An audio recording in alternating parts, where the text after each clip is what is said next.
Sometimes God calls us to take steps we'd rather not. Sometimes He moves our stiff legs to bend them the exact way He desires. And the bending hurts. The new foot placement is uncomfortable. The straining position between where He wants me to go and where I want to be causes an anxiousness that at moments is overwhelming. Last week, I was with Molly, my wife, in a store that we visit often. I saw this large piece of merchandise that was out of place. It was continually getting in everyone's way, but no one moved it. They all just walked around it. As Molly and I walked down the aisle, I let go of her hand and she walked ahead. I then grabbed the item and found its rightful place in the store.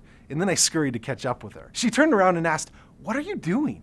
I simply and somewhat jokingly replied with a verse. I said, "He who knows the good he ought to do and doesn't do it sins." James 4:17. She chuckled and with a big grin she said, "You're such a pastor." And though it caused a good little laugh for us, it did make me think about how many times we don't do something because it's an inconvenience or it's not our problem. This is wrong. Our God is not fond of excuses. Christ did not prefer to take the cup of God's wrath by death on the cross, but willingly He did it anyway. You and I may not always prefer to act out the will of God, but we must strive to do it no matter the personal cost. Take James 4:17 seriously. If you know you're to do something that's right, but then you avoid it for apathy or comfort, you're in sin.